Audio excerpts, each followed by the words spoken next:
पूरी दुनिया के लिए आज का दिन काफ़ी अहम है, क्योंकि अमेरिका और ईरान के दरमियान तनाज़ा ख़त्म हो गया है। दोनों ने मुआहदे पर दस्तखत कर दिए हैं। अमेरिका और ईरान ने जो फाइनल एग्रीमेंट है, फाइनल MOU है, तवारीखी मुआहदा जिसे करार दिया जा रहा है, उस पर दोनों की तरफ से दस्तखत हो गए हैं। और अमेरिकी सदर डोनाल्ड ट्रंप और ईरान के सदर मसूद पज़ेश्कियान की तरफ से बाज़ाब्ता तौर पर डिजिटली दस्तखत किए गए हैं। और अबनाए हॉर्मुज़ को खोलने पर दोनों ने इत्तेफाक किया है। और इस तरीके से ये जो तनाज़ा हम देख रहे थे, हमलों का सिलसिला देख रहे थे, कशीदगी देख रहे थे, लेकिन बिलाखिर ये कशीदगी अब ख़त्म होने को है। अमेरिका और ईरान के दरमियान एक अहम सफारती पेशरफ्त सामने आई है, जहाँ दोनों ममालिक ने एक मफाहमती यादाश्त MOU पर दस्तखत किए हैं, जिसका मकसद तवील कशीदगी का खात्मा और खलेज हर्मुज़ को दोबारा खोलना बताया जा रहा है। रिपोर्ट्स के मुताबिक अमेरिकी सदर डोनाल्ड ट्रंप और ईरानी सदर मसूद पज़ेश्कियान ने इस मुआहदे पर डिजिटली तौर पर दस्तखत किए, जबकि इब्तिदाई दस्तखत अमेरिकी नायब सदर JD वेंस और ईरान की चीफ मुज़ाकरात मोहम्मद बाकर कालिबाफ ने किए थे। लेकिन अब दोनों सदूर अमेरिका और ईरान के, उन्होंने भी अब इस पर दस्तखत किए हैं और मुआहदा फौरी तौर पर नाफिजुल अमल करार दिया गया है। इतलात के मुताबिक इस मुआहदे में 60 दिन तक किसी नई पाबंदी या फौजी कार्रवाई से गुरेज पर इत्तेफाक किया गया है, जबकि तेल पर पाबंदियों में नरमी से लेकर स्ट्रेट ऑफ हॉर्मुज़ को दोबारा खोलने की शकें भी इसमें शामिल है। मजीद बताया गया है कि सदर ट्रंप ने पेरिस के महल वर्साई में फ्रांसीसी सदर इमैनुअल मैक्रोन की मौजूदगी में इस अहम मुआहदे की हार्ड कॉपी पर दस्तखत किए हैं। और ये बड़ी पेशरफ्त है, बड़ी खबर है कि जो हम कशीदगी खलीज में देख रहे थे, अमेरिका ईरान तनाज़ा देख रहे थे, जिसका असर न सिर्फ खलीज बल्कि पूरी दुनिया पर पड़ रहा था, लेकिन अब देर से ही सही लेकिन अमन कायम हुआ है। दोनों ने तारीखी मुआहदे पर दस्तखत कर दिए हैं। MOU न्यू लूप जरा प्ले कर दीजिएगा। नई तस्वीरें भी साथ साथ शेयर कर दी गई हैं इरना न्यूज एजेंसी की तरफ से, ईरान की तरफ से जब दस्तखत किए गए हैं। तो एक वो तस्वीर आपके सामने जब हस्ताक्षर किए गए हैं, और दूसरी तस्वीर फ्रांस के पेरिस से जब राष्ट्रपति ट्रंप की तरफ से अमेरिकन प्रेसिडेंट जो G7 समिट का भी हिस्सा बने, वहां पर उन्होंने इस पर दस्तखत किए हैं।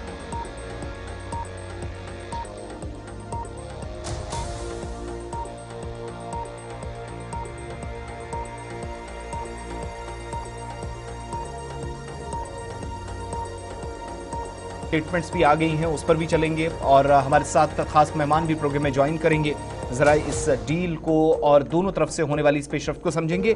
लेकिन डील की जो ऑफिशियल कंफर्मेशन की गई, वो एक मसूद पज़ेश्कियान का वो जो लेटर जो उनने मीडिया में उसकी कॉपी शेयर कर दी है, जो 14 पॉइंट एजेंडा था, जिस पर डिस्कशन के बाद एक लंबी लड़ाई के बाद हस्ताक्षर किए गए। और दूसरी तरफ राष्ट्रपति ट्रंप को जरा सुनिएगा, जिन्होंने इस डील को मुश्किल करार दिया, लेकिन उनके मुताबिक डील हो गई है। You signed the deal? You signed the MOU? You signed, yeah. You signed? You signed it. Keep your side. What? You signed it. The stories. Easy. I can tell you.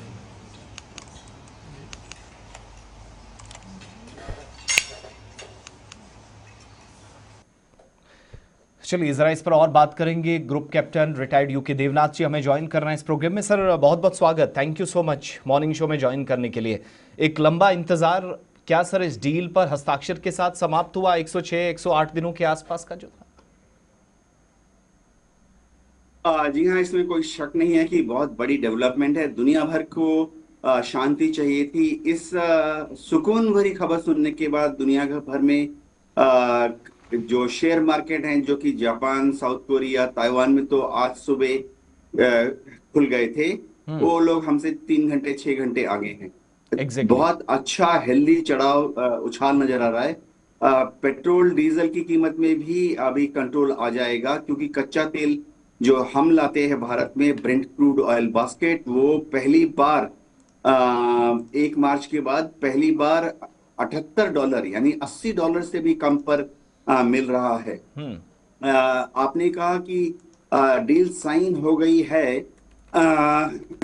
Deal का जो आज तक sign हुआ उसमें जमीन पर हरकत यही नजर आएगी कि उभय पक्ष दोनों साइड एक दूसरे पर कोई हमला नहीं करेंगे फिलहाल, और जमीन पर जो अच्छी पॉजिटिव न्यूज है वो कि स्टेट ऑफ हॉर्मुज को खोलने का काम चालू हो गया है। जी। अमेरिका भी किसी को नहीं रोकेगा, ईरान भी किसी को नहीं रोकेगा, लेकिन जो लंबी बातचीत है उसकी ये शुरुआत है।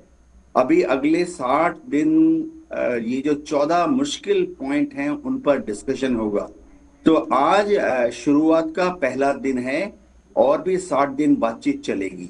जी। तो क्या ये पीस और स्टेबिलिटी की तरफ आपकी नजर में पहला कदम है? आपके बात को इस तरीके से समझें। और क्रेडिट ज्यादा किसको जाता है? कल पाकिस्तान से एक स्टेटमेंट आया कि इस्लामाबाद टॉक्स का एक हिस्सा एमओयू था। आज प्राइम मिनिस्टर शहबाज शरीफ ने ट्वीट भी किया कि दोनों साइड से इस पर डील हुआ, लेकिन बीच में कहा गया कि कतर ने और ओमान ने हमारे क्रेडिट को चुराने की कोशिश की। पाकिस्तानी अखबार डॉन भी इस तरह की रिपोर्ट्स कर रहा है। इस शांति व्यवस्था को बनाने और मुश्किल पड़ाव को आसानी तक लाने के लिए किसको क्रेडिट ज्यादा दिया जाए? जी हाँ, इसमें कोई शक नहीं है कि कतर, ओमान शुरुआती दौर में मीडिएटर के हिसाब से काम कर रहे थे। बाद में पाकिस्तान ने भी एक एक्टिव रोल अदा किया। पाकिस्तान को कुछ क्रेडिट तो मिलता है कि कम से कम दोनों पार्टी को इस्लामाबाद में एक ही जगह जमा किया उन्होंने।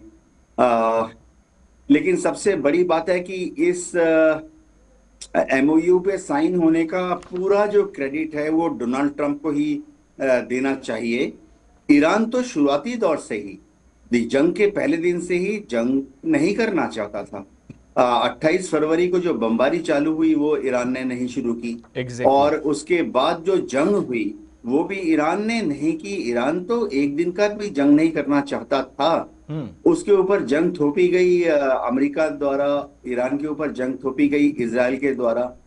लेकिन अभी जो क्रेडिट है वो डोनाल्ड ट्रंप को देना चाहिए कि कम से कम वो अपना जो एक सख्त रवैया था उन्होंने उसको जरा नरम किया। और दूसरी बात है कि डोनाल्ड ट्रंप ने कुछ हद तक इजराइल को काबू में किया। यूके देवनाथ जी, आपसे ये भी समझना चाहेंगे कि जिसका पहली अनाउंसमेंट हुआ था कल जो स्विट्जरलैंड के जेनेवा में तकरीब होनी है, तो क्या ये माना जाए कि वो एक अब रस्मी तकरीब होगी? और दूसरी बड़ी बात ये कि अमेरिका एक तरफ से कह रहा है कि ये जो डील हुई है या एमओयू पर दस्तखत हुए हैं, अमेरिका इसको अपनी जीत करार दे रहा है, दूसरी तरफ ईरान भी अपनी जीत करार दे रहा है। तो असल में ये किसकी जीत है?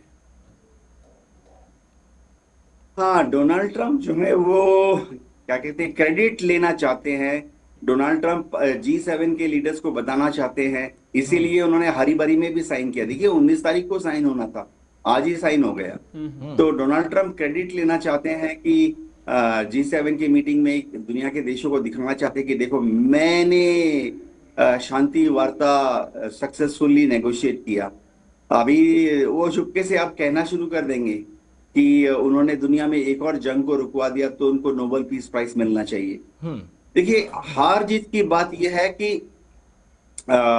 ईरान यह जंग जीता नहीं, ईरान यह जंग हारा नहीं।